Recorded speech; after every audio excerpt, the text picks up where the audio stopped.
Gising ka na pala, munting kuneho. Ang Demon Lord na si Kang Kilen. Ayon sa mga bulong-bulungan, kilala sa kalupitan ng lahi ng mga mistikong Sorong may 9 na buntot.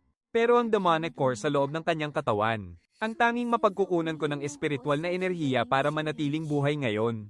Kailangan kong mabuhay. Pakiusap, iligtas mo ako.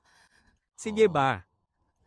Kung ganoon, sabihin mo sa akin, bakit ka dapat iligtas ng Panginoong ito? Kapag nasiyahan ako sa sagot mo, mabubuhay ka. Kapag hindi, napakasakit ng sasapitin mong kamatayan.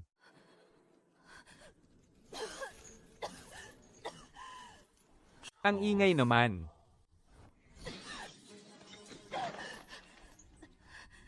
Alam kong hindi mo ako papatayin. Ganoon ba? Kung ganoon, sabihin mo nga sa akin, kung bakit hindi kita papatayin. Kung balak mo akong patayin, hindi mo ako dadalhin dito sa piitan ng mga demonyo. Sa halip, pinatay mo na sana ako agad.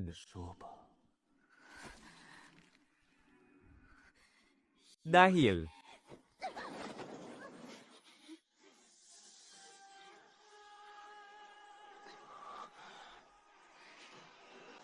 naghahanap ka ba ng kamatayan? Tsatsapuhin ng Panginoong ito ang katawan mo. Kung wala ako, mamamatay ang Diyosa.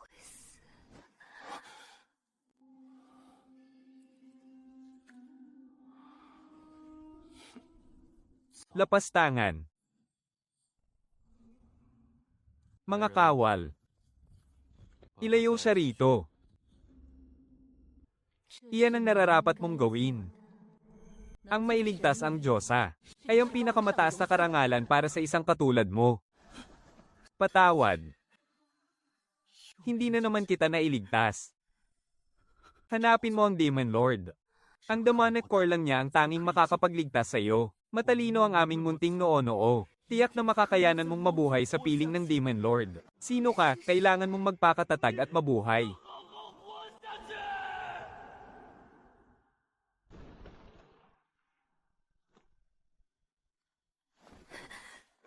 Halos magkahawig kami ng Diyosa. Hindi niya nilusob ang Celestial Realm dahil umiibig siya sa Diyosa. Basta't isusugal ko ang buhay ko. Makakaya kong mabuhay.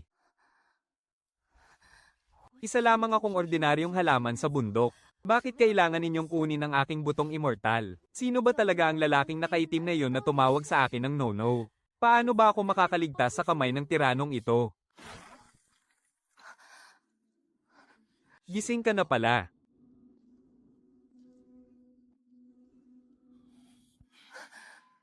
Ano ba talagang ginagawa mo kanina? Bakit mo tinulungan ng Panginoong ito? Dahil masakit kapag sinusunog mo ako ng apoy.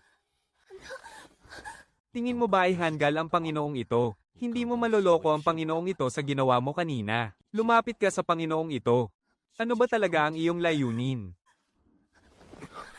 Pero hindi ko maaaring ipaalam sa kanya. Kakalipat ko lang ng espiritual na enerhiya mula sa kanyang demon core. Dahil kung hindi, wala na akong mapagkukunan ng init ngayon. Dahil ako ay umiibig sa iyo. Nabanggit noon sa chismis ni Taishang Laojun na walang ama si Kang Chi simula pagkabata. Inagawan siya ng trono ng kanyang senior brother. At maging ang tanging ina niya ay namatay pagkaakyat niya sa kapangyarihan. Isa siyang taong labis na nangungulila sa pagmamahal. At isang baliw na hindi sinuklian ng pag-ibig sa Diyosa. Tama nga ang pusta ko. Handa akong maging kapalit niya para manatili sa tabi mo.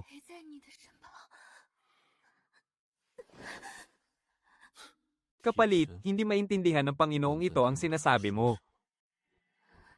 Napakabulaklak naman ng iyong dila. Paano kung parusahan muna ng Panginoong ito ang iyong bibig? Ano sa tingin mo? Ayoko talaga. Kapag nasugatan ito, papangit ako ng husto. Hindi ka ba maiilang kapag nakikita mo ako sa susunod?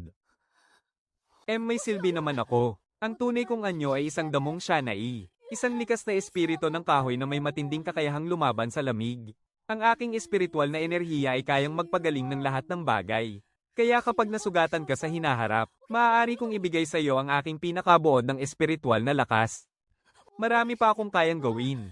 Kaya ko ring maglaba, magluto, at manggamot ng mga sugat. Kaya pakiusap, huwag mo akong patayin.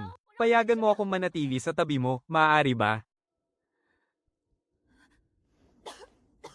Ang iyong likas na espiritu ng kahoy.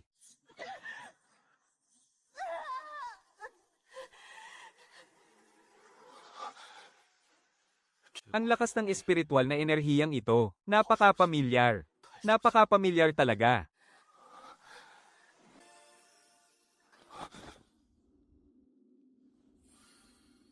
Ming Feng. Opo, aking Panginoon. Dalhin siya sa silid panggatong. Nais kong lubos na siya sa atin ang kanyang tunay na anyo. Masusunod, mahal na Panginoon.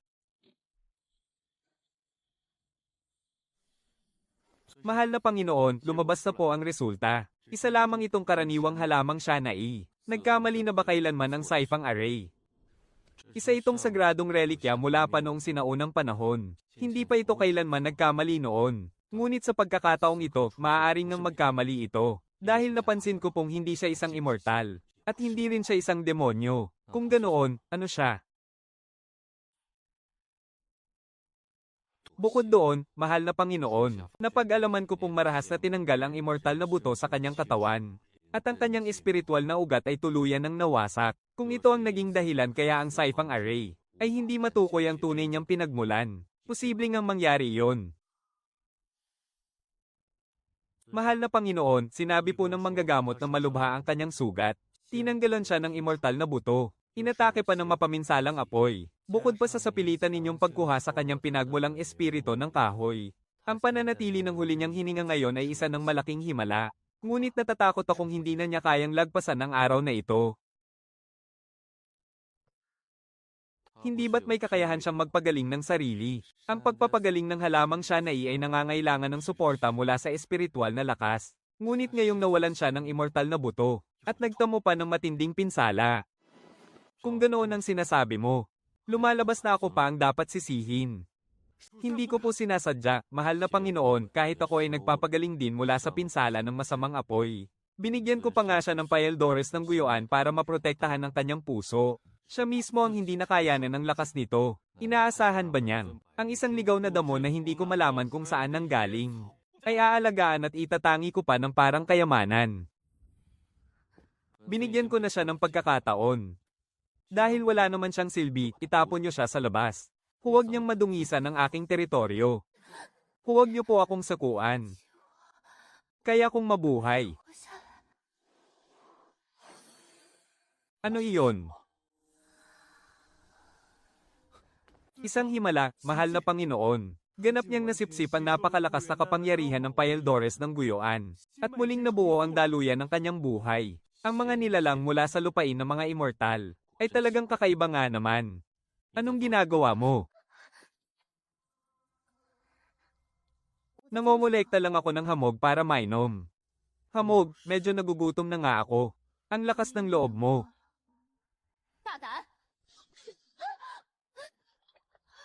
Sino ang kumuha sa iyo para maging tagasilbi sa palasyo? Nakaharap mo na ang prinsesang ito at ang mahal na Panginoon, ngunit hindi mo pa rin alam kung paano magbigay galang. Napakawalang galang.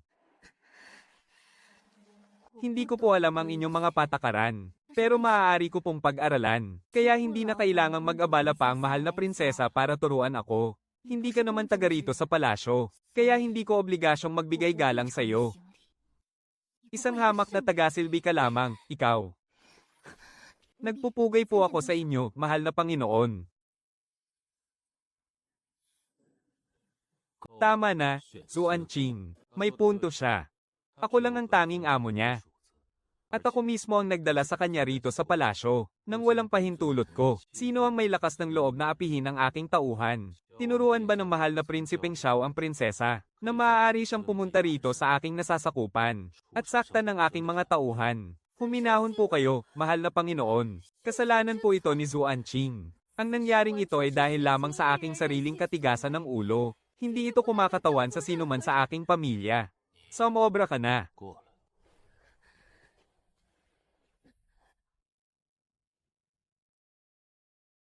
Matalino ka nga. Masyado ninyo naman akong pinupuri, mahal na Panginoon. Hinding-hindi ko po mapapantayan ang talino ninyo, mahal na Panginoon. Sinisisi mo ba ako? Hindi ko po magagawa yan. Sa simula pa lang, pagmamayari ninyo na ako, mahal na Panginoon.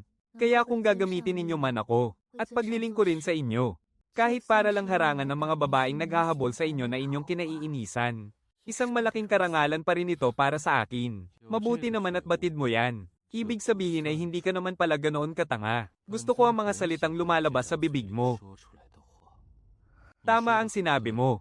Ikaw ay sa akin. Mula ngayon, hindi mo na kailangang sumunod sa utos ng iba. Ngunit ano man ang gawin o sabihin ko sa iyo balang araw. Kailangan mo lang itong tanggapin. Kahit ubusin ko pa ang natitirang lakas ng iyong espiritu ng kahoy. Hinding-hindi ka pa rin dapat lumaban. Kusa ka pa rin bang mananatili sa aking tabi? Siyempre naman po. Bigyan mo ako ng dahilan. Dahil ako. Kung maglalakas loob ka pang sabihin ng kasinungalingang iyan na mahal mo ako, uubusin ko na ngayon din ang natitira mong espiritu ng kahoy. Ang lingkod ninyong ito ay walang ibang pagpipilian. HMP. Patas akong magbigay ng parusa at gantimpala. Ngayong araw, may nagawa ka namang isang bagay na nakapagpasaya sa akin. Magsalita ka, anong gantimpala ang gusto mo? Kung maaari po sanang maglakas loob ang inyong lingkod. Nais ko pong humingi ng pagkakataong makapaglingkod sa inyong tabi. Nais mo palang maging personal kong tagapaglingkod. Ang galing mo ring magplano. Talagang napag-isipan mo ito ng mabuti. Pagbati po sa inyo, Panginoon. Napakatalino ninyo, Panginoon. Pinapayagan ko na. Mula ngayon, makakasama mo na si Minsheng sa paglilingkod sa akin. Masusunod po. Ano nga palang pangalan mo? Ako po si Shanai. Hindi ko itinatanong kung ano ang tunay mong anyo. Ang tunay ko pong anyo ang siyang pangalan ko. Ito po ang ipinangalan sa akin ni Lolo Puno sa Bundok Tian. Shanai. Ayoko sa mga taong komplikadong kumilos. Kapag tuluyan ng gumaling ang iyong mga sugat, saka ka magsimulang maglingkod sa akin. Mag-iingat po kayo, Panginoon. Bakit kaya ganoon na lamang kasaya ang kanyang ngiti? Dahil kaya ito sa pananatili niya sa aking tabi. Talaga bang sapat na dahilan iyon para maging masaya siya? Sa pananatili mo sa aking tabi. Talaga bang may lihim kang pagtingin sa akin? Opo. Hinding-hindi ako magpapadala sa emosyon para sa kahit na sino. Kaya mabuti pang sumuko ka na habang maaga pa. Panginoon, pwede po ba akong pumunta sa silid-aklatan ng Mosho mamayang gabi para magbasa?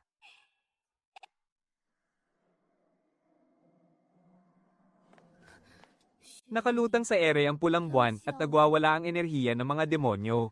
Nagbibigay na ng babala ang espiritu ng kahoy. Kailangan ko nang bumalik agad.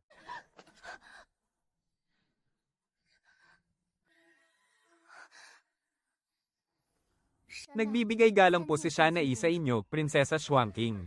Oh, tingnan mo nga naman. Hindi ba't noong mga nakaraang araw lang ay sinabi mong sa Panginoon ka lang magbibigay galang? Bakit ngayon ay natuto ka ng magbigay galang sa isang prinsesang tulad ko? Patawarin nawa ang inyong hamak na lingkod kung hindi niya alam ang mga patakaran noon. Nalapastangan ko po ang inyong kamahalan. Ngunit magkaiba po ang sitwasyon ngayon kaysa noon. Sapagkat batid na po ng lahat sa buong palasyo ng Gushan, na ang mahal na Prinsesa Xuanqing ay nakatakda ng ikasal sa ating Panginoon. Kaya naman nararapat lamang na magbigay galang ako sa magiging bagong may bahay ng palasyo. Ha ha ha ha ha, ang talas din pala ng dila mong babae ka. Kaya naman, hindi kita papatayin ngayong araw. Mga kawal, talad ka rin ninyo siya paalis.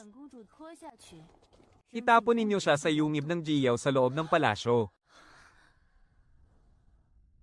Prinsesa, pakiusap, mag-isip-isip po muna kayo. Ang lugar na iyon ay isang sagradong lugar na ipinagbawal mismo ng Panginoon. Ayon sa mga usap-usapan, tuwing sasapit ang 15 araw ng bilog na buwan, may naririnig na nakakapangilabot at napakalakas na halakhak mula sa loob ng yungib na yumayanig sa buong bundok. Paano kung malaman ito ng Panginoon, baka magalit siya, hay nako, mga kuro-kuro lang naman ang lahat ng iyon. Wala pa namang nakakakita roon kahit kailan. Ikulong ninyo siya roon para lang takutin ng kaunti. Sapat na iyon bilang babala sa kanya. Tingnan lang natin kung uulitin pa niya. At kung mangangahas pa siyang bastyusan ako ulit.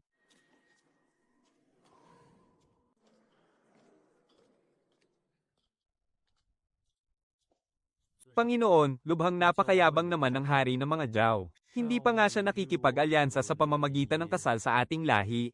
Ngunit naghahangad na siyang umagaw sa trono bilang pinuno ng daigdig ng mga demonyo. Hinahangad pa nga niya ang teritoryo ng Wangchuan. Sobra na ang kanyang pagkagahaman. Hayaan mo siya. Walang kabusugan ng taong sekim, parang ahas na nais lumamon ng elepante. Masyadong sekim ang taong yon. Hindi natin siya maaaring buhayin pa. Dahil naglakas loob siyang magsalita, binigyan niya ako ng magandang pagkakataon. Isang perpektong dahilan upang tuluyan na siyang iligpit. Tungkol naman sa pamumuno sa 4 na karagatan. Ako na ang baalang magpasya. Panginoon, ngayong gabi ay ang ika-15 araw kung kailan lilito ang dugong buwan. At baka hindi mo na naman makontrol ang iyong panloob na demonyo. Sasamahan ko po kayo sa yungib ng Jiao para mag-isa kayong magbulay-bulay. Huwag na. Ako na mag-isa ang pupunta.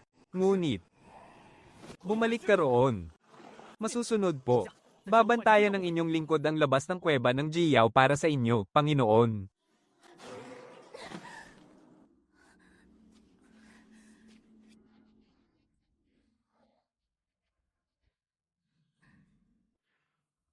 Sabi ni Zuan Qing, may halimaw raw sa loob. Sabi mo, ganoon kalaki ang halimaw na iyon. Sandali. Panginoon, pakiusap, huminahon po kayo. Isa lamang akong mapait na damong Shanai. Walang anumang sustansya o bisa sa akin na makatutulong sa inyo. Kahit kainin ninyo ako, baka sumingit lang po ako sa inyong mga ngipin. Walang anumang pakinabang. Pakiusap, kawan ninyo ako.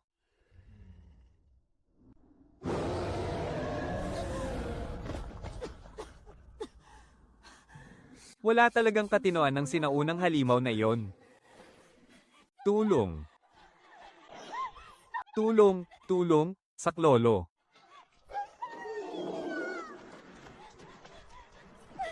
Panginoon, iligtas ninyo ako. Napakasindak ng aura ng halimaw na iyon.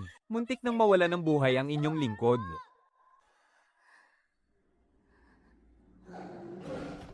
Isa rin pala siyang duwag na mapang-api. Panginoon, bakit po kayo naririto? Narinig ninyo ba ang aking pagsigaw kaya sinadya ninyo akong iligtas? Panginoon, ano pong nangyayari sa inyo? Ha? Ha? Gumising kayo. Bumalik kayo sa inyong sarili. Noo. Noo. Nagbalik ka na.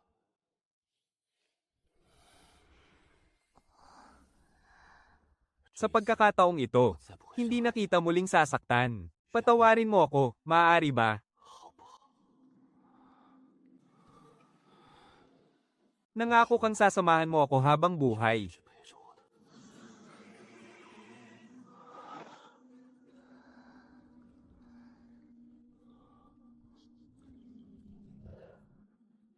Bakit tila napakatotoo ng panaginip na ito ngayon?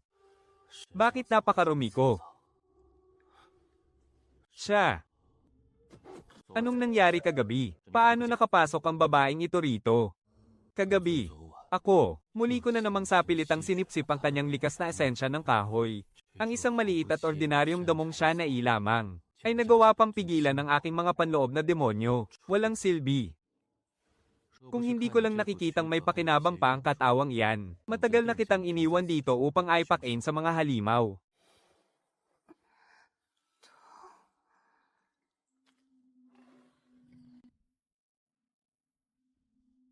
Panginoon, si Shanai, bakit napakalubha ng kanyang natamong sugat, hindi ko alam. Kung naku-curious ka, pumunta ka roon ng mag-isa. Bakit ganyan ang mukha mo? Huwag mong sabihing malalagutan na siya ng hininga ngayon din. Nawala na nga siya ng kanyang sagradong buto ng pagka-immortal, kaya napakahina na ng kanyang pangangatawan. At malubha ring napinsala ang kanyang mga baga. Sa kanyang napinsalang baga, mayroon pa ring mga natitirang natuyong dugo. Xiaohi. Bakit ka pa nakatunganga dyan?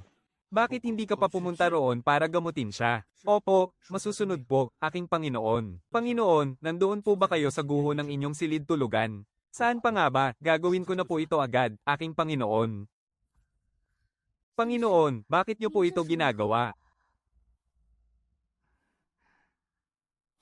Hindi ko akalaing ngingiti siya ng ganoon. Parang nagkakalaman ka na, malambot. Maraming salamat po sa inyo. Bakit ka nagpapasalamat sa akin? Opo, nagpapasalamat po ako sa pagbibigay ninyo ng mahiwagang gamot, para patabain ako. Halika na, aking maliit na Shanai. May ipapakita akong magandang bagay sa'yo. Xiao Shanai. Ngayong araw, ipaghihiganti kita. Ano sa tingin mo?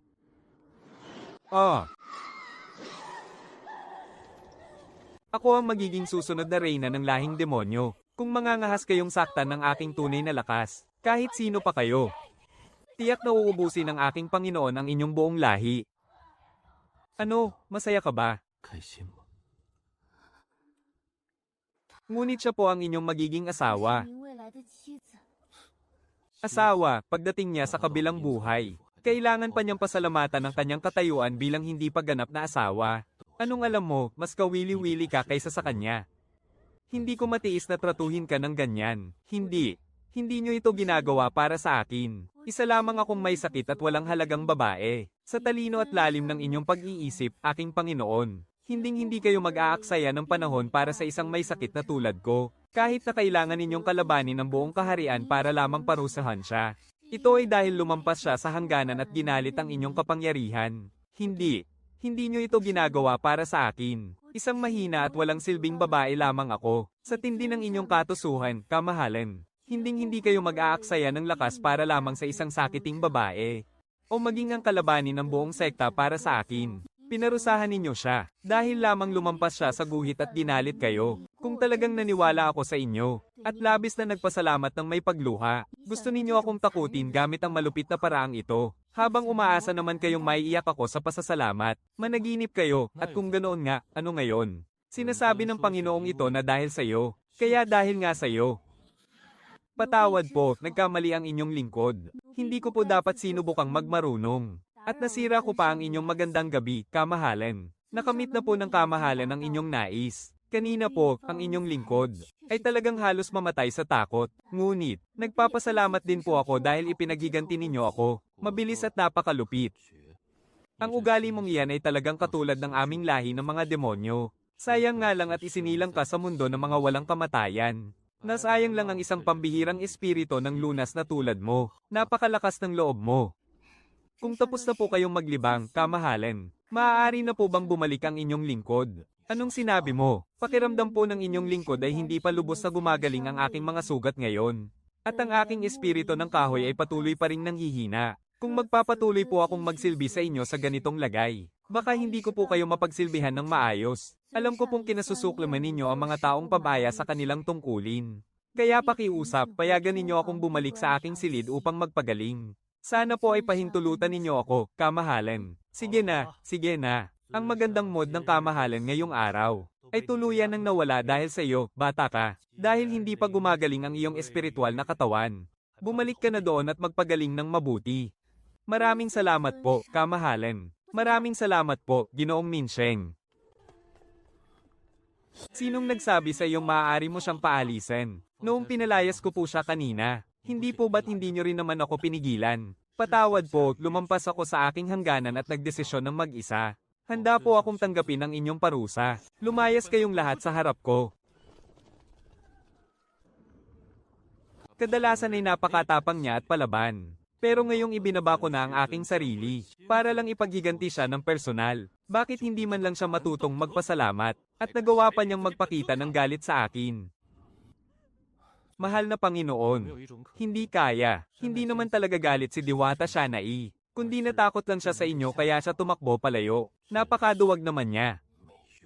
Sa katunayan po, si Diwata Shanai ay isa lamang halaman. Nakamakailan lang nagkaroon ng anyong tao. Ang mga espiritong tulad niya ay likas na naghahanap ng liwanag.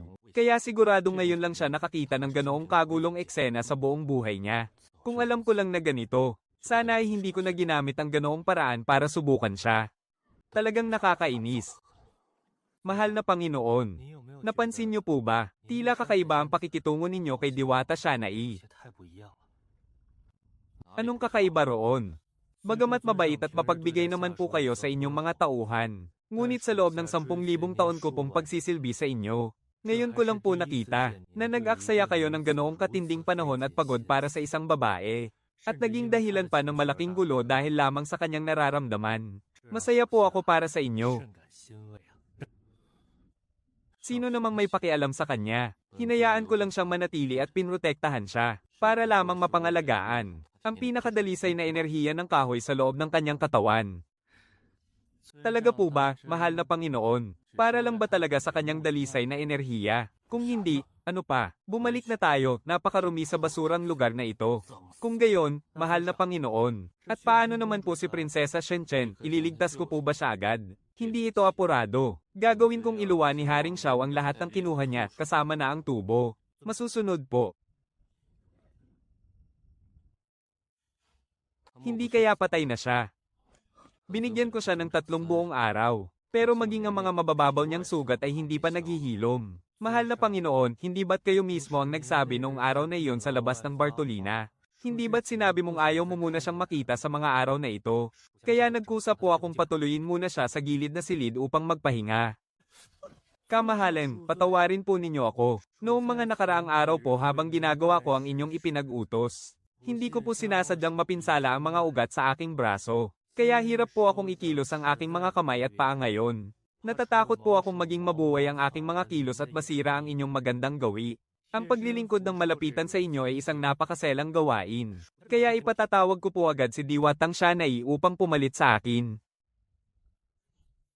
Napinsala kasi ang aking kamay nitong mga nakaraang araw. Kaya hindi ko maiwasang maging pabaya sa aking mga gawain. Sa mga susunod na malapitang paglilingkod, dito po sa panig ng kamahalan ay kailangan pa nating maistorbo, si Diwatang Shanai. Ito naman po talaga ang aking tungkulin bilang inyong lingkod. At nais ko rin pong magpasalamat sa pagtatanggol ninyo sa akin noong nakaraang araw.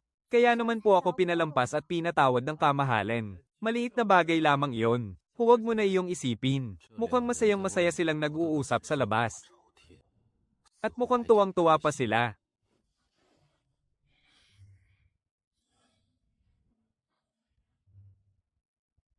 Para lang ba palamuti ang bibig mo sa iyong mukha?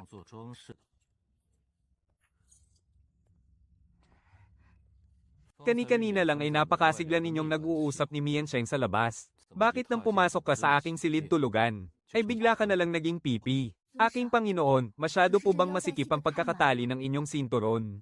Hindi naman po. Kamahalan, tungkol po sa araw-araw na pagpunta sa piitan. Patawad po. Patawad para saan? Hindi po dapat ako nagmapangahas ng hindi nalalaman ang aking limitasyon. Nagmarunong na naging sanhi ng inyong ikagagalit. HMP, kung mas maaga mo lang sana itong napagtanto, ay hindi ka sana napilitang lumayo sa akin ng 3 araw. Mayroon po ba kayong maling akala, aking Panginoon? Humingi po ako ng tawad dahil takot akong mamatay. Hindi dahil sa nanghihinayang akong hindi kayo nakita sa loob ng 3 araw na iyon. Sapat na. Nagkataon naman pupunta ako ngayon sa lambak ng guhong multo para sa ilang mahalagang bagay. At dahil tila hindi mo kayang mawalay sa akin, isasama na kita upang magtungo roon. Ayusin mo nga ang iyong sarili at huwag kang magmukhang lutang. At sumunod ka sa akin sa labas.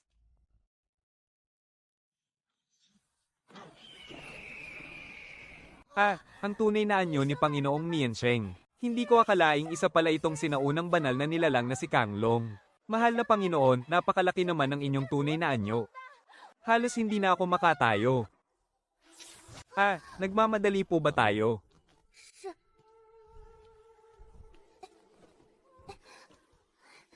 Munting diwata, mag-ingat ka at kumapit ng mabuti.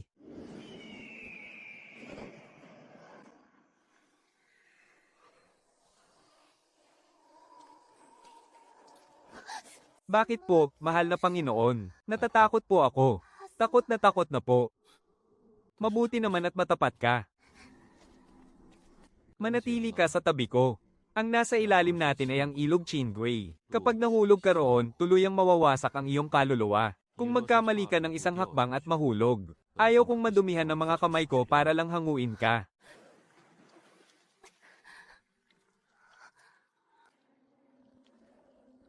Mahal na Panginoon, anong kailangan mo? Maaari ko po bang hawakan ang inyong kamay? Gusto mong hawakan ang kamay ko. Natatakot po kasi akong mahulog habang tumatawid tayo sa ilog, kaya gusto ko lang sanang humawak para may suporta. At, para na rin makasipsip ng kaunting espiritual na lakas. HMPH, talagang walang kapintasan ng katwirang iyan. Kung nagnanasa ka sa katawan ko, sabihin mo na lang ng direkta. Hindi mo kailangang mag-imbento ng napakaraming magagarang dahilan. Dahil hinding-hindi ako papayag.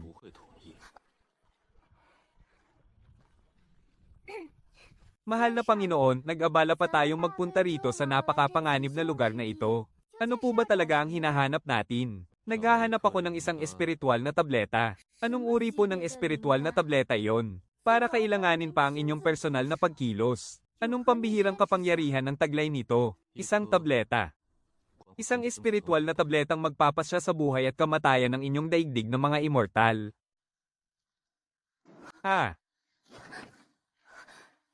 Iyon ba talaga ang ibig ninyong sabihin? Tama. Kapag nakuha ko na ang tabletang ito, ang una kong gagawin ay ang pangunahan ng aking hukbo patungong Hilaga, at dadaan kami sa daigdig ng mga immortal. Ganyan niyo po ba kadaling sabihin sa akin ng walang pag-aalinlangan? Hindi ba kayo natatakot na humanap ako ng pagkakataon para magsumbong sa daigdig ng mga immortal? Sa tingin mo ba magagawa mo, pero paano kung may mangyaring ang hindi inaasahan? Paano kung talagang makatakas ako pabalik at magsumbong sa kanila? Ang mga mapagkunwari sa daigdig ng mga immortal na nagkukunwaring matuwid, tatanggalin muna nila ang iyong mga buto ng immortal, at sisilukan ng iyong gintong dugo. Kung ganyan ang sasapitin mo, nais mo pa rin bang bumalik sa kanila para magsumbong? Tunay na walang lunas ang ganyang kahangalan. Ikaw mismo ang nagsabi na handa kang manatili sa tabi ko. Kapag sumire ka sa iyong pangako, kahit saan ka pa tumakas sa tatlong daigdig, tiyak na huhulihin at ibabalik kita. Subukan mong umalis. Ito na ang takdang oras.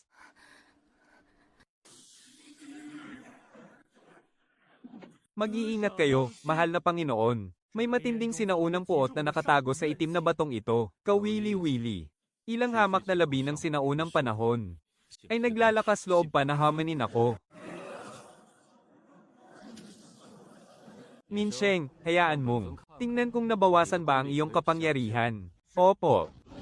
Kung babalatan ito at gagawing malambot na baluti, at ibibigay sa napakahinang munting espiritong ito, kapag wala ako sa tabi mo, hindi naman siya basta-basta mamamatay. Manatili ka lang dito at huwag kang aalis. Ang proteksyong liwanag na ito ay maaari mong labasan, ngunit hindi mo na muling mapasukan. Kung naghahanap ka ng kamatayan at humakbang ng kahit isang beses palabas, ako mismo ang kukuha ng iyong mga buto at wawasak sa iyong kaluluwa. Opo, masusunod po, aking Panginoon. Hinding-hindi po ako aalis.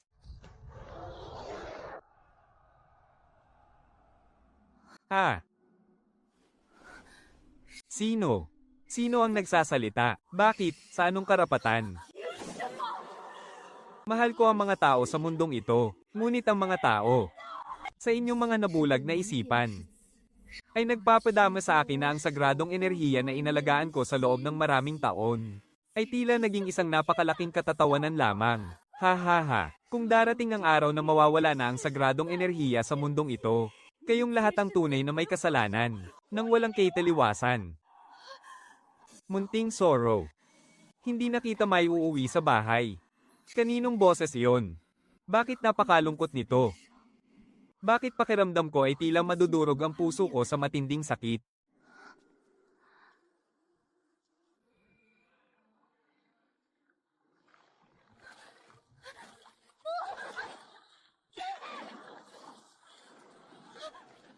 Talaga bang sawa ka na sa buhay mo? Inutusan kitang manatili sa loob ng proteksyon ng liwanag. Bakit ka ba gumagala kung saan-saan? Alam mo ba na ang tinapakan mo kanina ay ang dambana ng kamatayan? Kung nahuli lang ako ng kahit isang saglit sa paglingon, kahit ang mga durog mong buto, ay natunaw na ng tuluyan at walang natira.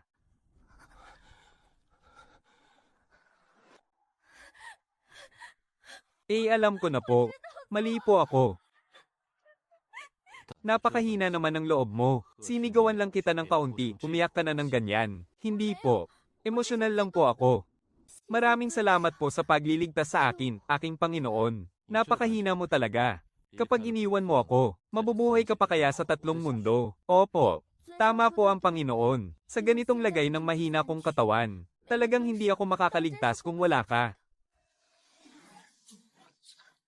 Aking Panginoon, Ginoong ni Sheng, ano po ba ang mahiwagang bagay na ito? Ito ang kontra-kaliskis ng dragon na personal na tinabas ng Panginoon kanina. Nadirihan doon ng Panginoon, kaya inutusan niya akong linisin ito at dalhin dito. Bakit ka nga pala pumunta sa patay na sapa kanina? Bigla ko po kasing narinig ang isang napakalungkot na boses. Tila ba tumatagos sa kaluluwa ang boses na iyon, na walang humpay sa pag-akit sa akin para lumapit. Pagkatapos nyon, nawalan na po ako ng tuluyan ng malay. Nauunawaan ko na po, sa ilalim ng ilog ng mga umiiyak na kaluluwa, palaging nananahan doon ang mga sinaunang mapaghiganteng espiritu kapag nagawa nilang akitin. Ang mga mahihinang nilalang para maging kapalit nilang biktima, ay makakabalik sila sa buhay gamit ang katawan ng iba. Napakahina ng espiritual na katawan ni Diwatang Shanai. Kaya tiyak na sa pilitan siyang sinapian ng mapaghiganteng espiritu na iyon. Aking Panginoon. Ay iyan po ba? Iyan po ba ang hinahanap nating mahiwagang tableta? Sa wakas, nahanap din kita. Aking Panginoon, kaninong makapangyarihang nilalang ba sa kaharian ng langit ang mahiwagang tabletang ito?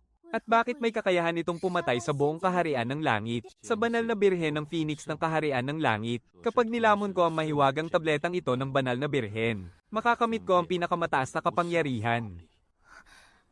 Aking Panginoon, bakit tila kupas at madilim ang mahiwagang tabletang ito? Hindi pa tuluyang nabasag ang mahiwagang tableta, kaya hindi basta-basta mawawala ang mahiwagang lakas nito. Ang elixir na ito ay nilagyan ng isang sinaunang selyo ng kadiliman.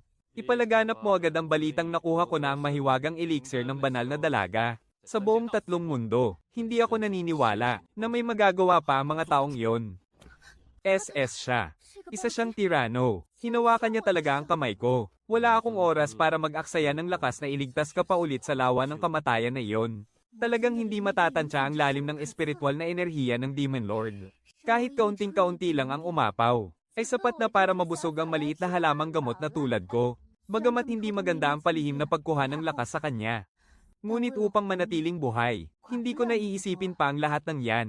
Kapag napatatag ko na ng husto ang aking posisyon sa hinaharap, at nakuha ko na ang buo niyang tiwala, doon ko na lang hahanapin ang pagkakataon para magtapat. Pero sa ngayon, sisipsipin ko muna ang lakas niya ng lubusan. Buong puso kitang minahal at pinagkatiwalaan. Pero pinaglaruan mo lang ako, at nilipol mo ang buong angkan ko. Napakalupit ng puso mo. Paano ninyo nagawang magsalita ng walang galang sa ating Panginoon? Anong klaseng masamang balak ang pinaplano ng inyong pinuno? Akala nyo ba talaga ay bulag kaming lahat? Ang hari ng mga merfolk ay labis na ambisyoso. Hindi lamang niya gustong sakupin ang buong kaharian ng mga demonyo, kundi pinangangahasan pa niyang agawin sa Panginoon. Ang orihinal na elixir ng buhay na dinalisay sa loob ng 10,000 taon. Ngunit hinding-hindi niya inaasahan na ang sarili niyang anak na babae ay mahuhulog sa bitag ng ating Panginoon. At ang lihim na selyong gagamitin sana ng mga merfolk para sa pag-aalsa ay kusang loob niyang isinuko ng walang kahirap-hirap. Kalad ka rin sila pababa at ikulong sa kuweba ng parusa. Ito ang paraan ng Demon Lord. Mukhang kalmado at walang ginagawa sa una. Ngunit habang nakikipag-usap ng nakangiti, ay kaya niyang ganap na lipulin ang isang malakas na lahi ng dagat. Mahal na Panginoon, aling pagkain ang nais ninyong unahin? Bakit? Ang ibig mo bang sabihin, ikaw na isang hanggal na babae? Ay balak pa akong subuan ng personal. Kung gusto mo talaga itong subukan, ay handa naman ang iyong lingkod na gawin ito. Ikaw at si Minsheng, maupo kayo at sumabay na sa aking kumain. Grabe kaya ang pagiging pihikan sa kalinisan ng mahal na Panginoon. Sa nakalipas na ilang 10,000 taon, hindi pa siya kailanman nakipagsaluhan sa kahit kanino sa iisang lamesa. Himala, sumikat ba ang araw sa kanluran ngayon? Ipinababatid ko po, mahal na Panginoon. Dumating po ang mga taga-kaharian ng mga immortal. Sino ang dumating? Mahal na Panginoon, ang banal na diwata po ng kaharian ng mga immortal. Ang banal na diwata, ang nagbalat sa akin ng buhay at nagpatanggal ng aking mga litid. Dumating na ang napaka-plastic at mapagkunwaring diwatang iyon. Halika na, munting burol. Sasamahan ka ng Panginoong ito ngayon para mamulat ang iyong mga mata. Bakit po, mahal na Panginoon? Galing po ako sa kaharian ng mga immortal. Kung malalaman ng banal na diwata na nagtatago ako rito sa mundo ng mga demonyo, tiyak na pilit niya akong kukunin at ibabalik doon. HMP. Kung maglalakas loob siyang kumuha ng tao sa mismong harapan ko, hayaan mo siyang subukan. Pero ayaw ko pong sumama sa kanya pabalik. Gusto ko pong magsilbi. Sa inyo, mahal na Panginoon. Mahal na Panginoon, maaari niyo po ba akong tulungan? Huwag mo akong tingnan ng ganyan. Napakasutil mong bata. Talagang balak mo pang magpalipas ng oras at umasa sa akin, ha? Sa ganitong paraan, walang sino man ang makakakilala sa presensya mo. At mapapanatag ka ring sumama sa akin para manood ng palabas. Bakit hindi mo na lang ako ginamitan ng salamangka para mag-iba ng anyo? Bakit kailangan mo pa talaga akong gawing kuneho?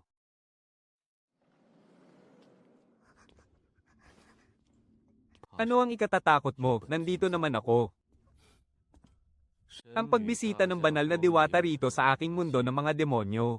May mahalaga ba kayong sadya o nais ipayo? Nabalitaan ko po na kamakailan lang ang kagalang-galang na pinuno ng mga demonyo sa lambak ng Giyo ay kumuha ng isang banal na ari-arian mula sa aming kaharian ng mga immortal. Ang pakay po ni Waishi sa pagpunta rito ay syempre upang bawiin at kunin muli ito. Ang tinutukoy ba ng banal na diwata ay ang elixir ng banal na phoenix? Syempre naman. HMPH, bakit kay daling mapay ka nito? Sige na, sige na. Hindi na kita aasa rin. Dali.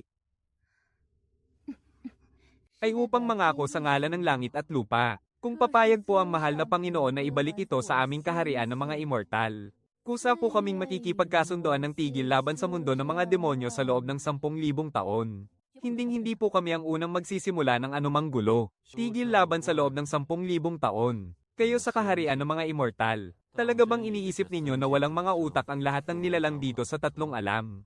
Kung magpapakita ng habag ang Panginoong ito at ibabalik ang sagradong elixir, upang maibalik ang banal na kapangyarihan ng banal na diwata ng Phoenix.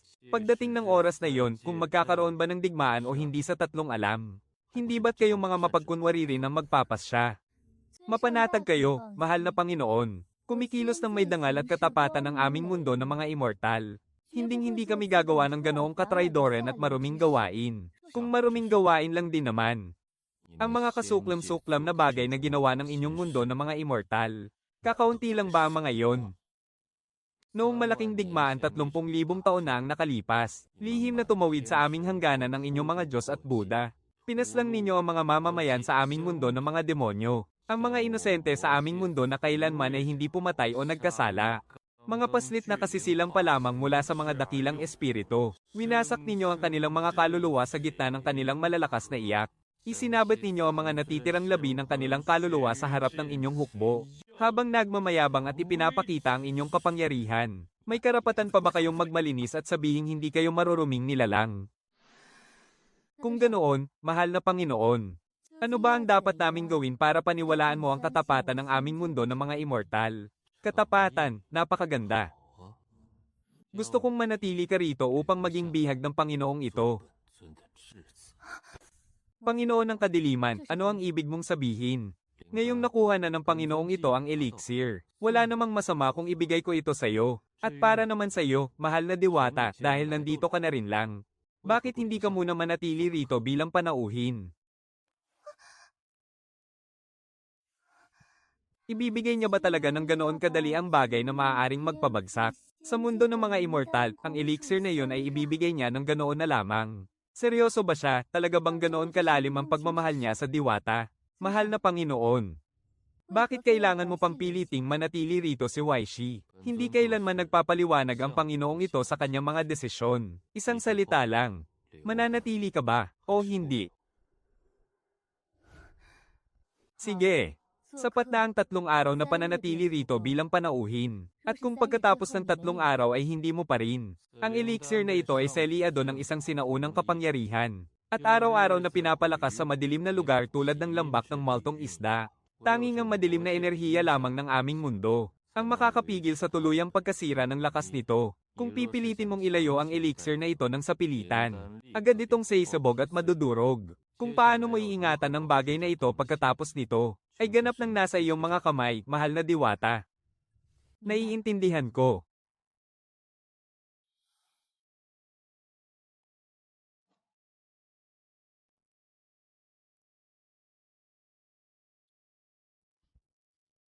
Bakit? Bakit ka nagagalit? Nagseselos ka ba dahil narinig mong gusto ko siyang panatilihin dito?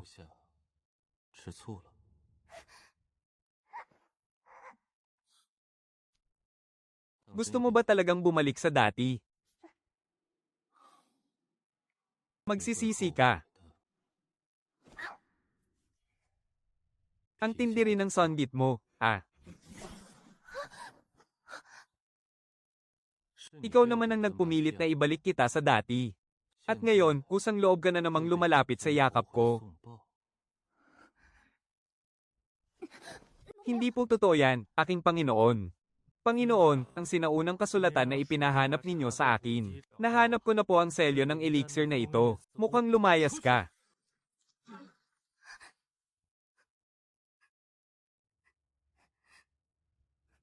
Hoy, galit ka ba talaga?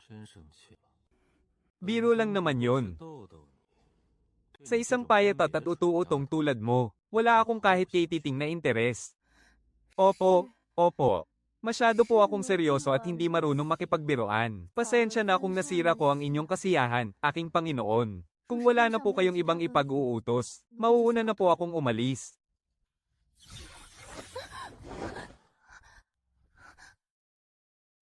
Hindi ko po pangangahason. Kung ganoon, nagseselos ka nga talaga.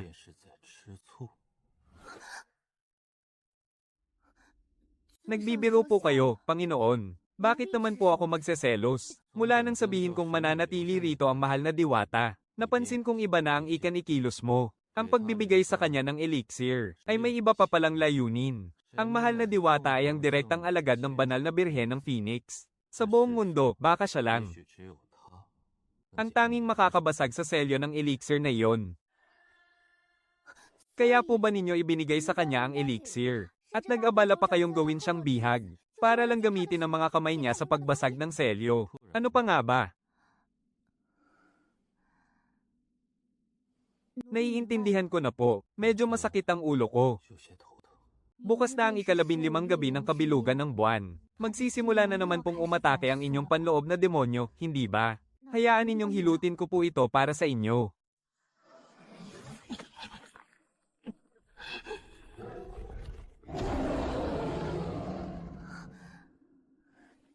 Mabuting bata.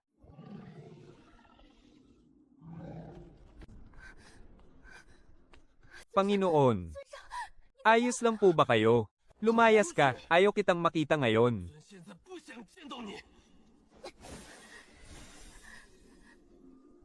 Aking Panginoon, subukan niyo po ito, dali. Sinabi ko nang lumayas ka. Si Minsheng ba ang nagdesisyong papuntahin ka rito ng kusa? Kapag nalampasan ko ang pagsubok na ito, tiyak na hindi ko siya patatawarin. Hindi po si Ginoong Minsheng. Ako lang po ang may gustong pumunta rito. Noong nakaraan po, nawalan din kayo ng kontrol tulad ngayon. Pero noong pilit ninyong kinuha ang aking likas na lakas kahoy, bumalik po ang inyong ulirat. Kaya sigurado po ako na ang aking likas na lakas ay may malaking tulong sa pagpigil sa mga demonyo sa inyong isip. Kaya naparito po ako ngayon, para sana sumubok sa aking swerte, at patunayan kung tama ang hinala ko. Hindi ko akalaing nandito nga po talaga kayo. Sinong may pakialam sa hinala mo? Ngayon din, lumayas ka rito. Sa totoo lang po, batid ko sa aking puso, kung bakit ako iniligtas ng aking Panginoon, pinrotektahan at hinayaang manatili sa inyong tabi. Ay dahil alam ninyong may pakinabang sa inyo ang aking likas na lakas kahoy. At ang dahilan kung bakit ninyo ako pilit na tinataboy ngayon, at ayaw ninyong kunin ang aking likas na lakas, ay dahil nag-aalala kayong baka sa hina ng aking espiritual na katawan. Ay hindi ko ito kayanin na tuluyang maglaho ang aking kaluluwa, hindi po ba? Batid ko po ang lahat ng iyan. Nitong mga nakaraang araw, napakabuti po sa akin ng aking Panginoon. Nais ko rin po kayong tulungan, aking Panginoon. Ngunit sa ganitong mahina at sugatang katawan, ang tanging maibibigay ko na lamang sa inyo ay ang aking natitirang likas na lakas kahoy. Kung wala po kayo, matagal na sana akong, dahil sa pagkawala ng aking banal na buto, at pagkatuyo ng aking mga ugat ng kapangyarihan, tuluyan ang naglaho sa mundong ito. Sige po, kunin ninyo na. Kakayanin ko po ito.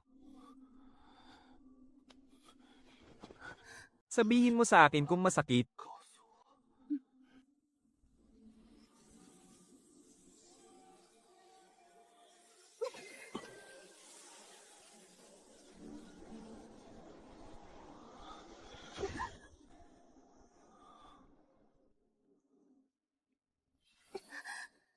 Nahihirapan ka na nga, nagmamatapang ka pa rin. Ako, kayo, nakalma na po. Ang mga demonyo sa inyong isip, masakit. Bakit hindi mo agad sinabi? Noong kinuha lang naman ang aking kapangyarihan. Doon lang medyo sumakit. Ngayon, hindi na masakit kahit konti. Halika na, bumalik na tayo.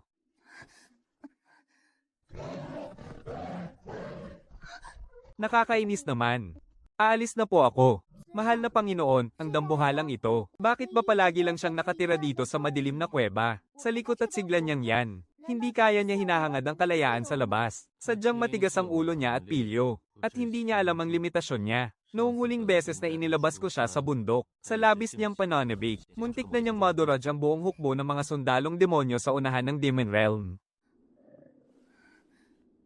Diyos ko po. Noong huling pumunta ako rito, nakikipaglaro lang naman siya sa akin.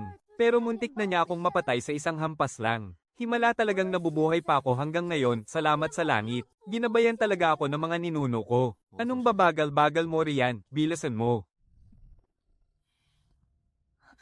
Mahal na Panginoon, hindi na po kailangang mag-abala ng ganito. Ang tunay ko pong anyo ay mula sa espiritu ng halaman, kaya mayroon akong likas na kapangyarihan na magpagaling. Kaya ko pong pagalingin ng mag-isa ang maliit na lomet na ito sa aking ugat ng kapangyarihan. Kahit na sa karaniwan ay isa siyang mapagmataas at mapanlait na malupit na pinuno. Pero kung tititigan mo siya mula sa anggulong ito, ang dati niyang matigas na mukha ay tila lumalambot. At may kung anong banayad na pakiramdam na nakapagpapatigil hininga.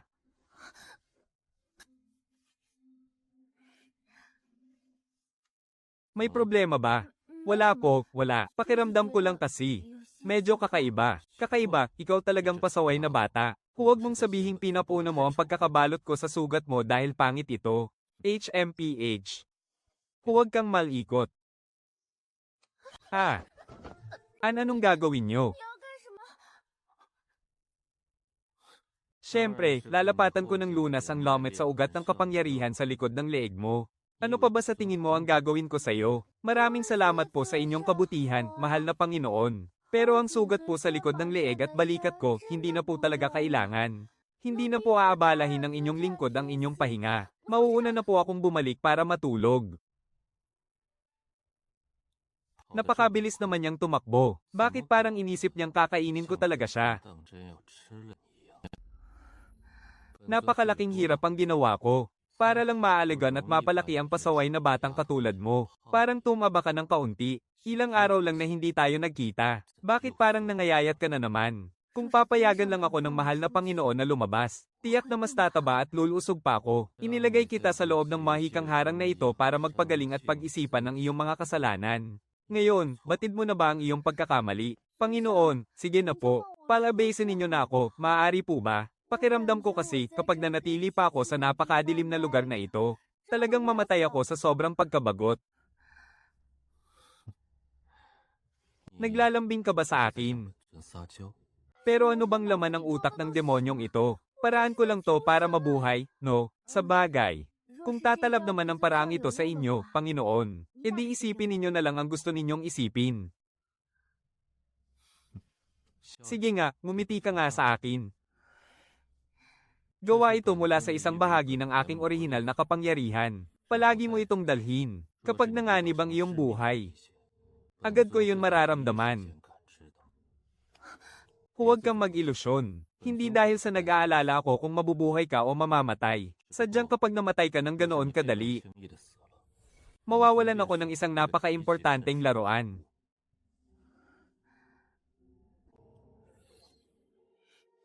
Opo, naintindihan ko na. Sinigawan mo ba ako? Ang lakas ng loob mong sigawan ako. Patawad po, mahal na Panginoon, karapat dapat po akong mamatay. Kaya naman po. Aalis na po ako.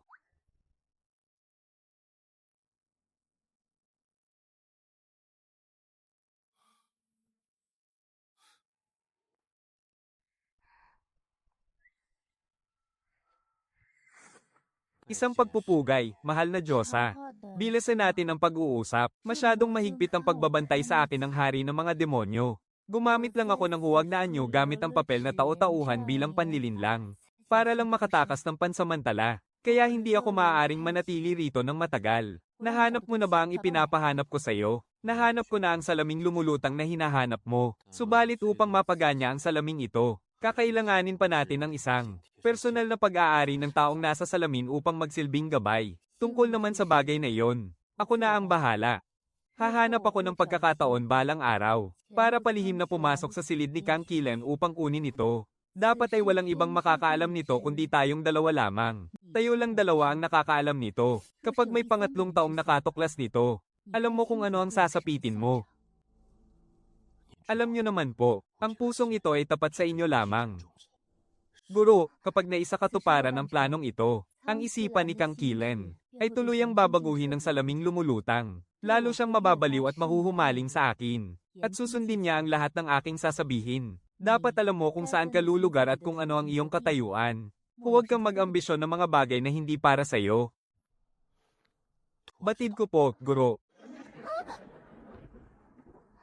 Lagot na. Alam mo kung ano ang dapat mong gawin. Hinding-hindi siya dapat makabalik ng buhay. Aasikasuhin ko na po siya at papatayin sa mismong lugar na ito. Magtago ka, magtago ka. Iligtas mo ako. Ikaw na hamak na nilalang na hindi takot mamatay. Hindi ka karapat-dapat na gamitin ang mukhang yan. Mamatay ka na, Zhang Xinlang.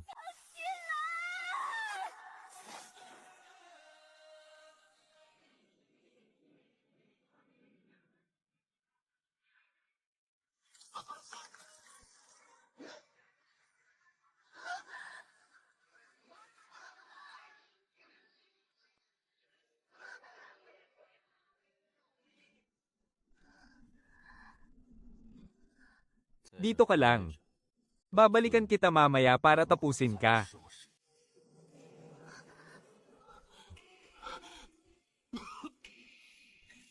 Isang hamak na pas ang demonyo. Nang ahas ka talagang galawin ng aking tao.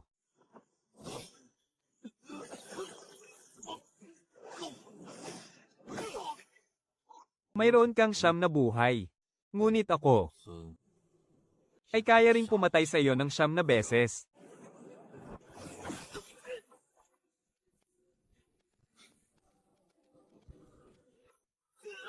Ha? Lagot na talaga. Tiyak na hindi ako makakatulog ngayong gabi.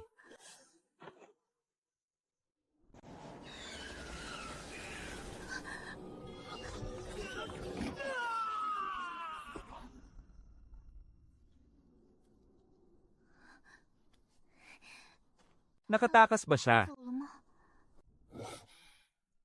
Alam mo ba? Alam mo ba talaga sa sarili mo kung ano ang ginagawa mo kanina? Akala mo ba? Dahil natuto ka lang ng kaunting sining ng pakikipaglaban, ay pwede ka nang lumaban ng walang takot sa kaharian ng langit, at harapin ang Diyosa ng harapan. Hindi po. Anong hindi? Anong hindi ang pinagsasabi mo? Nang ahas kang kumilos ng walang pahintulot ko, at nang hindi ko man lang nalalaman. Para lang makipagkita ng mag-isa sa Diyosa. Akala mo ba ay wala kang dapat ikatakot? Kung nahuli lang ako kahit isang saglit kanina, siguradong patay ka na ngayon. Patay, alam mo ba yon? Gusto mo ba talagang ako mismo ang magkulong sa iyo ng mahigpit? Bago ka maging masunurin at makinig sa akin. Ha? Patawad po. Patawad po. Alam ko na pong nagkamali ako. Kasalanan ko pong lumabas ako ng walang pahintulot. Pero hindi ko po sinasadyang suwayin kayo. Pagkalabas ko po, nakita ko si Wayo. Kainahinala po ang mga kilos niya. Gusto ko lang po sana siyang manmanan para sa inyo. Natatakot po kasi akong baka gumamit siya ng maruming paraan para saktan kayo. Maayos naman po ang pagkakapagtago ko noong una. Pero Pero biglang kumulog ng malakas. Si Shiwo po. Napakahina po ni Shiwo. Patawad po. Anong ginagawa mo? Nangangahas ka bang iwasan ako? Huwag kang lumayo. Huwag ka nang umiyak. Hindi na po ako iiyak. Pero, aking Panginoon, napakasakit po talaga ng aking baywang. Ang Panginoong ito ay hindi dapat nagalit sa iyo nang hindi mo na inaalam ang buong katotohanan. Ah, Panginoon, humihingi po ba kayo ng tawad sa isang aliping tulad ko? Buong buhay ko, hindi ko nalaman kung paano humingi ng tawad. Mali ka lang ng pagkakaintindi, napakahangal mo talaga. Naintindihan ko na po. Panginoon, nabalitaan niyo na po ba ang tungkol sa salamin ng Shuangkong? Isang sinaunang banal na kagamitan na nakakabasa ng puso at nakakabihag ng isipan. Bakit mo natanong? Narinig ko po kasing palihim na sinasabi ng Diyosa. Nagagamitin daw po niya ang salamin ng Shuangkong laban sa inyo. Sinabi rin po niyang oras na mapaganya ang mahiwagang bagay na iyon. Ay mababago nito ang inyong isipan. At gagawin kayong labis na nahuhumaling sa kanya. Ang salaming iyon ng Shuangkong ay malinaw na isang masamang kagamitan para mangakit at mambihag ng isip. At base po sa tono ng Diyos ang iyon, malinaw na may lihim siyang paghahangad sa inyo.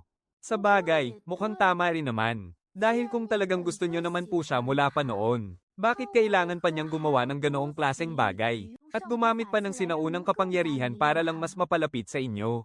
Ako, gusto ko siya. Sino naman ang nagsabi sa iyo niyan? Na gusto ko ang mapagkunwari at tusong aliping babaeng iyon. Kung ganoon, hindi niyo po siya gusto. Saan mo naman nakuha ang balitang iyan? Kalat po ang usap-usapan sa buong tatlong alam. Sinasabi po yan ng lahat. Sabi nila, noong dakilang digmaan sa pagitan ng mga immortal at demonyo 3,000 taon na ang nakalipas. Para kayong bumabang Diyos ng kamatayan sa mundo. Nang dumaan kayo sa himpilan ng hukbo ng kaharian ng mga immortal. Ngunit sa huling sandali, ay hinayaan ninyong makaligtas ang Diyosang si Waishi. Kaya natural lang na isipin ng lahat, isiping may natitira pa kayong pagmamahal sa Kanya. Ikaw, anong nakatatawa? Tinatawanan ko lang ang kamangmangan ng mga nilalang sa tatlong alam na ito. Napakahangal nila. Kung totoong gusto ko ang Diyosang iyon, hinding-hindi ko siya hahayaang makabalik ng ligtas at walang kapinsalaan sa kaharian ng mga immortal. Kung hindi pala dahil sa paggiliw ninyo sa kanya, bakit niyo po siya kinawaan at pinalaya noong panahong iyon? Dahil ang mukhang iyon ay kamukhang kamukha ng taong laging bumabagabag sa aking mga panaginip. Ang tao sa inyong panaginip.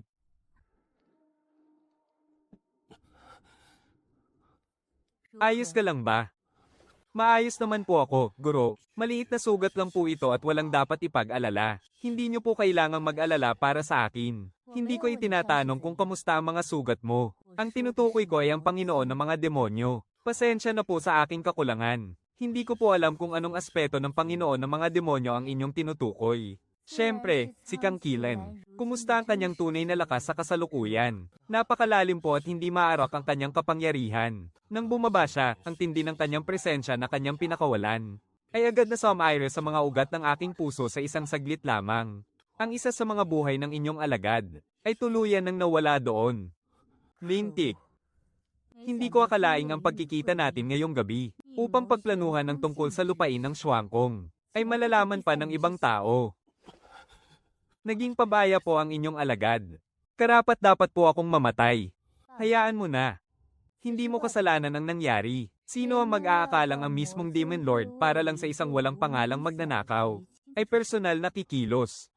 Noong huli, nakita mo ba ng malinaw ang totoong mukha ng taong sumubaybay sa'yo? Sino ba talaga siya? Ang walang hiyang babaeng iyon. Para lang maakit ang Demon Lord, talagang napakakapal ng mukha niya. Ginamit pa niya ang kanyang mahika, para lang manggaya at gumawa ng mukhang kamukhang kamukha ninyo, guro. Dapat siyang mamatay kapag gumaling na ang mga sugat ko. Ako mismo ang papatay sa huwad na iyon para sa inyo. Sandali. Sabi mo kamukhang kamukha ko siya, tama ba?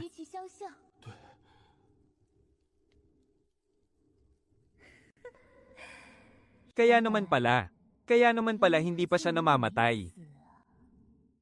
Isang makasalanang immortal na tinanggalan na ng banal na buto, ay hindi pa rin tuluyang naglalaho ang kaluluwa. At ngayon, nakuha pa niyang makipagsabuhatan sa pinuno ng kaharian ng mga demonyo. Ang kasalanang ito ng pagtataksil ay talagang napaka-interesante. Ngunit dahil nakatakas na ang babaeng iyon, tiyak na maghahihinala na ang Demon Lord. Guro, babalik pa ba kayo roon? Kung hindi na kayo babalik, ang tungkol sa nawawalang piraso ng floating mirror, huwag kayong mag-alala. Kung wala na ang alaala ni Kang Kilen, mayroon pa namang bagay mula sa aking guro, ang banal na diwata ng Phoenix na maaari nating gamitin. May utak ka rin pala kahit paano, ikaw na tanggang bata ka. Naisipan mo pa talagang gamitin ang kapangyarihan ng Spirit Realm para lang iligtas ko ang buhay mo. Humble lang po tayo. Maraming salamat sa papuri ninyo, mahal na Panginoon. Akala mo ba talaga ay pinupuri kita, ikaw na tanga ka? Kahit na po. Ang lahat ng ito ay dahil pa rin sa inyong walang pantay na lakas, mahal na Panginoon. Kung hindi kayo dumating sa tamang oras, tiyak na nalagutan na ng hininga ang abang lingkod ninyo rito sa likod ng bundok ngayong gabi. Ang palihim na sandatang hawak mo para protektahan ang sarili mo, ay masyadong magaspang at walang silbi. Kung matatarget ka ng isang malakas at mataas na antas ng cultivator, wala man lang itong kakayahang sirain ang depensa nila. Anong walang silbi? Iyan kaya ang puyat at pagod na pinaghirapan ko sa likod bahay ng walang kain-kain. Araw-gabi ko yang pinenday para maging proteksyon ko.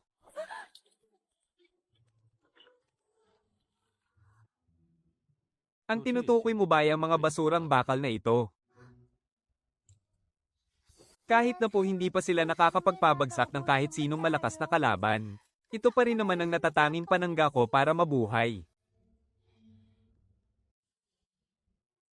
Gusto mo bang turuan kita kung paano maging mas malakas? Ang isang tulad kong may espiritong katawan, talagang nakatadhana ng hindi kita mapapantayan. Sinabi ni Lolo Baging ng Bundok Tianshan, na ang tunay kong anyo ay isang halamang Shanai. Mayroon lamang akong likas na kapangyarihan na magpagaling. Kaya napakahirap, para sa akin ang magsanay ng mga mapang wasak, at mapamaslang na sining ng pakikipaglaban. Isang malaking kahangalan. Sa mundong ito, walang sino man o anuman ang makapagtatakda ng iyong halaga. Kahit na ang tinatawag nilang tadhana, ay walang karapatang gawin iyon. Kunin mo ito, gantimpala ko sa'yo. Ano pong klaseng kayamanan ito? Buksan mo at tingnan.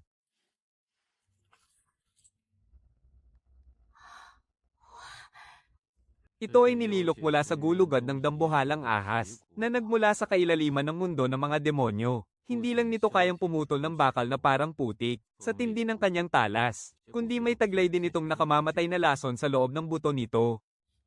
Mas matindi ito kaysa sa mga bulok na bakal mo, ng 100 beses. Hala! Paano yan? Hinawakan ko po yan, nang direkta gamit ang aking mga kamay kanina. Agad ba akong mamamatay dahil sa lason? Napakalaking hanggal mo talaga.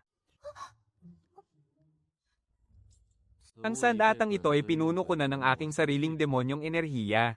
Maliban sa ating dalawa, kung may iba pang manggahas na humawak dito kahit kay Titing, kahit pa ang mapagmataas na emperador ng langit sa mundo ng mga immortal, ay agad ding tatabla ng lason, at mawawasak ang kanyang mga daluyan ng enerhiya.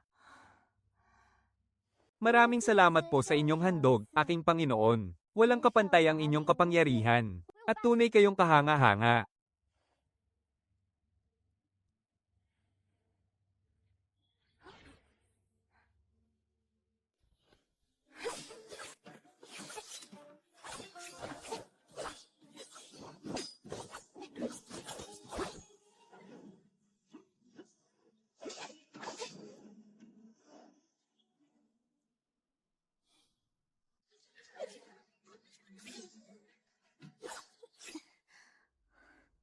Ginoong Minsheng, nagtagumpay po ba ako sa pagbasa ng galaw ninyo kanina? Napakabilis at napakaayos ng iyong mga kilos. At tamang-tama rin ang tiyempo mo. Mahusay ang iyong ipinakita, Diwata Shanai. Nakipagsanayan lang sa iyo si Minsheng kanina. Nang hindi man lang gumagamit ng kahit 10% ng kanyang kapangyarihan. Kahit 10% lang iyon ng kanyang lakas, patunay pa rin iyon na umunlad na ako. Lord Lianxing, dahil magsisimula naman tayong mag-ensayo bukas, gamitin niyo po ang 20% ng inyong kapangyarihan para makipagsukatan ng lakas sa akin. Sinisiguro ko pong makakaya ko itong tiisin. Mabuti naman po dahil kanina pa talaga nag-aalala ang inyong lingkod. Natatakot na baka magalit si Diwatang Shanai dahil hindi ko ibinigay ang aking buong lakas. At baka isipin niyang minamaliit ko siya. Nianxing. Umalis ka na muna, pagod na ako. Samahan mo akong bumalik sa aking silid.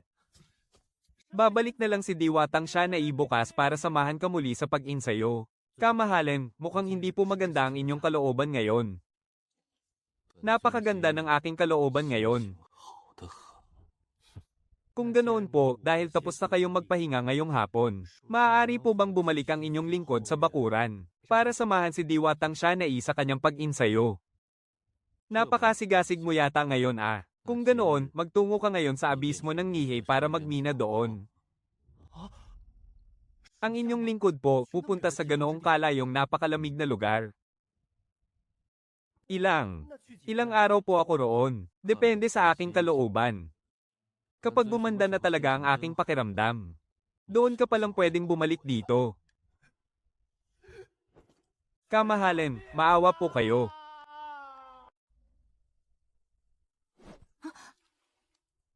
Ano ang iniisip mo? Iniisip ko po si Ginoong Minsheng, hanggal na bata.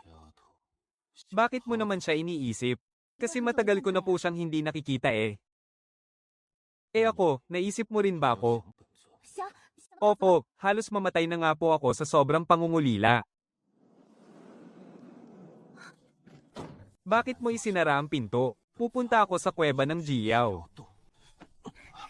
Panginoon, naguguluhan na po ba ang inyong isip dahil sa sakit? Nandito naman po ang inyong lingkod ngayon. Kung sa kuweba ng Jiao po kayo kukuha ng inyong lakas, maaari rin naman po kayong kumuha nito rito. Bakit? Bakit kailangan nyo pang magtungo sa madilim at napakalamig na kuwebang iyon? Para lamang maghirap.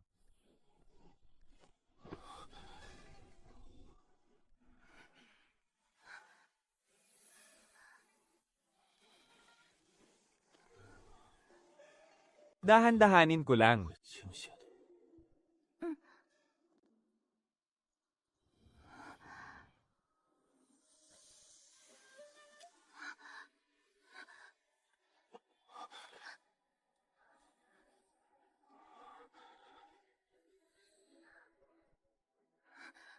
Kamahalin, huwag po kayong mag-alala, sige po at kumuha na kayo ng lakas. Naging malusog naman po ako dahil sa inyong pag-aalaga nitong mga nakaraang araw. Kaya naman siguradong makakaya ko pong tiisin ang kaunting sakit na ito.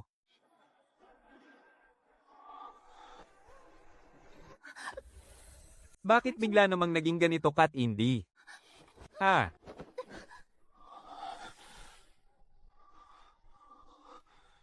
Hindi. Nagmamadali lang naman akong kuhanin ang lakas ng pinagmulan ko. Bakit naman naging ganito? Itago mo, hoy, gumising ka nga. Huwag mo nga akong dagaanan ng ganyan.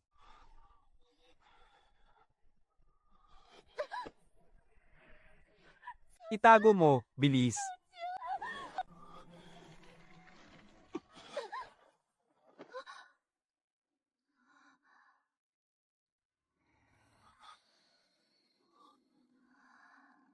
Ano bang kabaliwan ang ginawa ko kanina?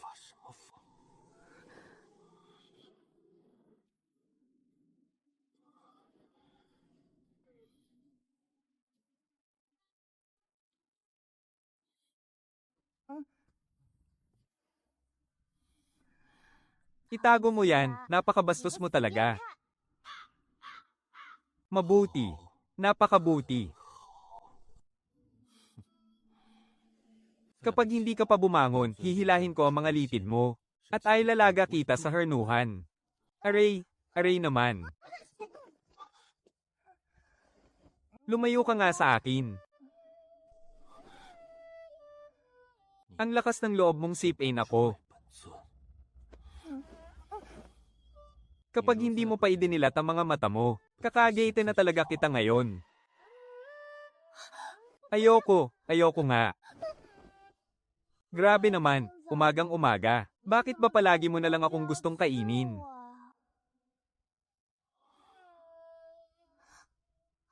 Ikaw. Anong ako? Kagabi, nung nawala ka sa sarili mo, ano bang ginawa mo sa akin? Naaalala mo ba ang ginawa mo? Hindi ko naaalala. Bakit? Huwag mong sabihin nung kinukuha ko ang aking lakas kahapon, ay may nagawa nga akong hindi maganda sa'yo.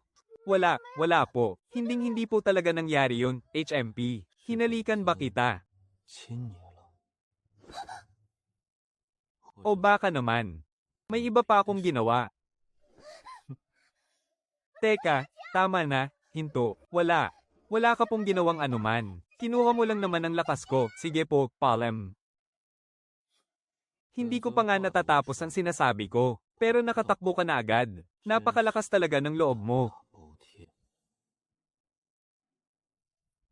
Mahal na Diyosa, nitong mga nakaraang araw, wala man lang kahit anong anino ng tao rito sa palasyo. Saan ka ba talaga nagpunta para sa iyong tungkulin?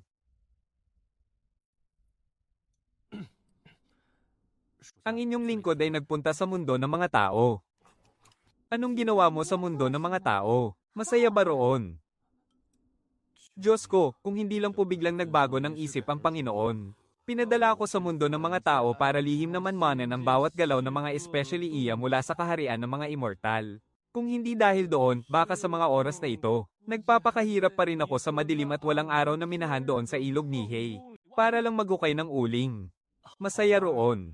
Buhay na buhay ang kapaligiran sa mundo ng mga mortal. Unang beses ko rin pong makapunta roon dahil sa utos ng Panginoon. Talagang bago at nakakamangha ito sa aking paningin. Sa susunod, kung may pagkakataon, isasama kita roon para mamasyal. Nabalitaan ko ngang malapit na ang bagong taon sa mundo ng mga mortal. Tiyak na napakasaya at napakaraming tao roon kapag nangyari yon. Gustong gusto ko talagang pumunta para makita yon. Maglalakad-lakad muna ako sa bakuran. Tapusin niyo muna ang inyong pagkain bago kayo magulat sa akin. Masusunod po, hindi ba't ang Panginoon ang pinakamabagal at pinakabanayad kumain sa tuwing nasa hapag? Bakit ngayon, napabilis ang pag-alis niya sa hapag? Baka dahil sa tambak na gawain nitong mga nakaraang araw, napagod ng husto ang mahal na Panginoon. Siya nga pala, nung nasa mundo ako ng mga tao, nakakuha ako ng 2 banga ng alak Melakoten na binuro ng 100 taon. Suwabe ang lasa nito at hindi agad nakakalasing. Kaya ipapatikim ko sa iyo balang araw. Sige, gusto ko yan. Siya nga pala, Ginoong Minsheng. Matagal ko na sanang gustong itanong. Hindi ba't umalis na ang Diyosa? Paano naman ang mahiwagang tableta? Hindi kaya tinangay na rin niya yon kasama niya? HMPH, syempre, hindi natin hahayaang magtagumpay siya.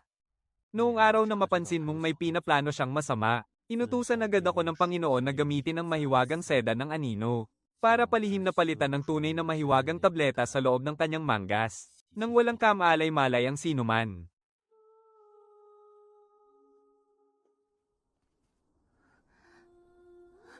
Ang mahal na Panginoon, hayaan muna nating mapag-isa ng tahimik ang mahal na Panginoon.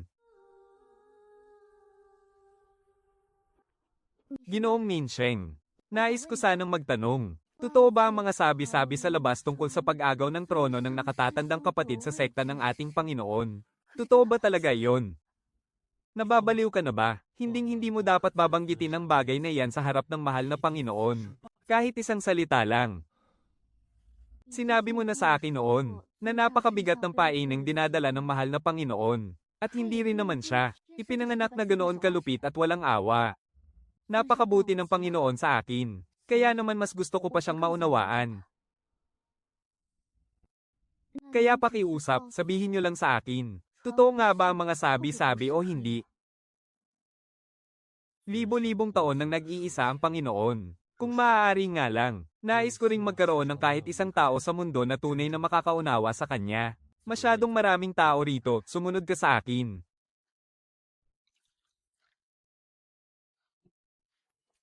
Sige, magtanong ka na. Ang tungkol ba sa kanyang mga kapatid? Totoo nga ba talaga? Kung ganoon, ang Panginoon ba, ay may napakabigat na lihim na dinadala? Tama ka. At tuwing sasapit ang gabi ng bilog na buwan, ang kakaibang sakit at ang dilim sa puso ng Panginoon ay may kinalaman lahat sa bagay na ito. Tama ka, Diwata. Ang kapangyarihan ng Panginoon, mula pa noong siya ay isilang, ay malupit nang nagtakda ng kanyang magiging tadhana. Ang kapangyarihan bang tinutukoy mo ay ang kakaibang kulay ng kanyang mga mata, ang asul at puti. Tama, ang asul na mga mata. Sa aming lahi ng mga Xuanho, mula nang mamatay ang aming mga sinaunang ninuno, wala nang isinilang na may ganoong asul na mga mata. Ayon sa mga sinaunang kasulatan, kapag may isilang na may asul na mga mata sa lahing Xuanho, ang sino mang nagtataglay nito ang siyang maghahari sa buong mundo. Narinig ko na rin ang tungkol sa sabi-saping iyan. Ngunit, kung ang asul na mga mata ay isa ng napakalakas at walang katulad na kapangyarihan, bakit kailangan pa niyang agawin ang kaluluwa ng kanyang mga kapatid? Dahil iyon sa tunay na ina ng Panginoon. Nang pumanaw ang dating makapangyarihang pinuno, tuluyan na siyang nawala sa kanyang sarili. Napakalaki ng kanyang ambisyon. Kaya hindi ko alam kung saan niya nakuha ang isang napakasamang ipinagbabawal na kapangyarihan upang agawin ang trono. At para magamit ang ipinagbabawal na kapangyarihang ito, ang pangunahing kondisyon ay dapat magmula ito sa isang may asul na mata mula sa lahing Xuanho. Ang layunin ng ipinagbabawal na kapangyarihang ito ay para magkaroon si Kangqi ng siyam na buntot. Tama. Kailangan muna niyang sipsipin ang lakas ng kanyang sariling lahi, ang kaluluwa ng kanyang 8 kapatid na nagmula sa iisang dugo, upang makumpleto ang anyo ng siyam na buntot. Doon pa lamang niya makakamit ang lakas upang sakupin ang 3 mundo. At ang ganap na kapangyarihan upang pag-isahin ang buong mundo. Si Xiang Yushi ay napakatapat at lubos na nagpapahalaga sa pagmamahal at pagkakaibigan. Ang kanyang pangalawang kuya ang pinaka-pinahahalagahan at iginagalang niya sa lahat. Ngunit para pilitin siyang makabisado ang pinagbabawal na sining. Ang sarili niyang ina ay nawala ng bait at naging napakalupit. Pilit nitong ipinalunok sa kanya ang isang napakasamang sinaunang bagay. Ang tableta ng kadiliman.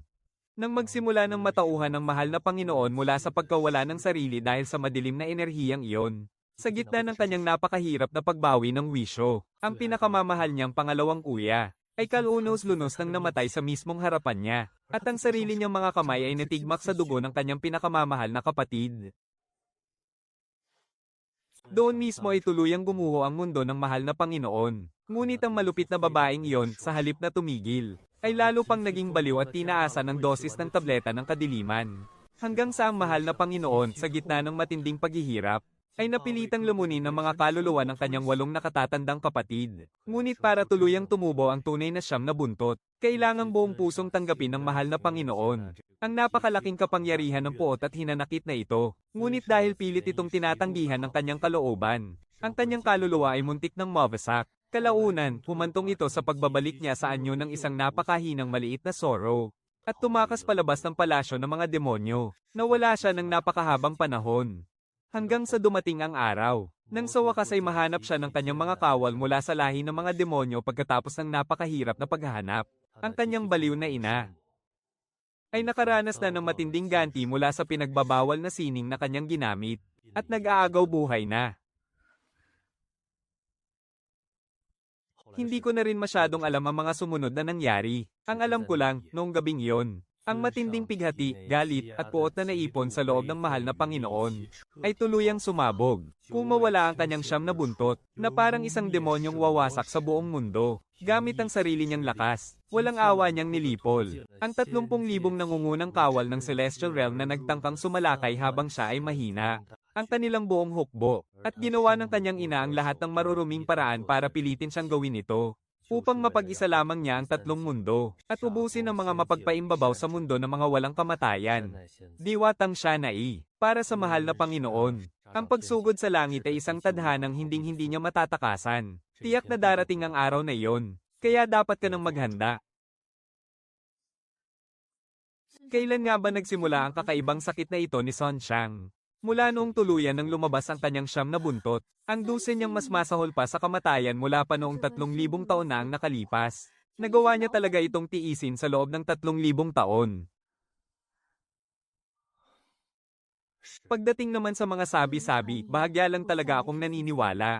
Ang ina ni Kang Qilen. Bakit kaya bigla na lang nagbago ang ugali niya sa loob lang ng isang gabi? At sa tindi ng kabaliwan, pinilit pa niya itong pumatay. Sa likod ng lahat ng ito, maaaring may nakatago pang ibang mapanganib na lihim. Pagkatapos nito, sisiguraduhin kong may imbestigahan ko ng mabuti ang lumang kasong ito. Ito na lang ang tanging magagawa ko para sa kanya bago ako umalis. Upang tuluyan ko na mabayaran ang utang na loob ko sa kanya. Panginoong Mi Sheng, gising na po, uminom pa tayo. Hindi ko na kaya. Hindi na talaga pwede. Dakilang diwata, Chen, napakalakas mo talagang uminom. Nako, huwag mo na akong purihin. Teka, bakit parang tumubo ang mga pakpak ko at lumilipad na ako palayo? Ikaw. Ha ha ha, Kang Qilen, bakit ka narito? Isa, dalawa, tatlo. Wow, may tatlong Kang Qilen dito. Lasing ka na, ibabalik na kita. Ayaw kong bumalik, hindi pa ako tapos uminom. Gusto ko pang uminom. Ibalik nyo na si Mi Sheng. Maghanda kayo ng tsaa para mahimasmasan siya, pilitin ninyo siyang inumin yun, at patulugin na. Masusunod po, masamang tao ka, bitawan mo siya, huwag mong hahawakan ng aking siyam na buntot. Oh, ha? Sino ka? Ibaba mo ako. Tulong, may nangingidnap ng babae dito.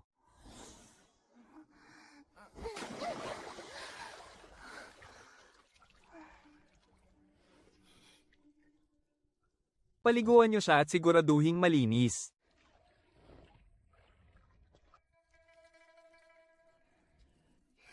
Mahal na Panginoon, ang laki naman ng kama mo. Kapag tapos ka ng maligo, bumalik ka na sa sarili mong silid. May tagapagsilbi sa labas na gag-abay sa iyo papunta roon. Tulong, ang init ng likod ko. Sinusunog mo na naman ba ako gamit ang kapangyarihan ng iyong apoy? Walang apoy, sadyang marami ka lang nainom. Kung ganoon, anong gagawin ko? May lagnat ba ako? Tulong, wala kang lagnat. Umalis ka na rito. Huling beses ko na itong sasabihin sa'yo. Bitawan mo ako. Ano na naman ba ang ginagawa mo? Pinaglalaroan na naman niya ang tunay kong sarili. Sobrang gusto kita. Gusto kitang itago.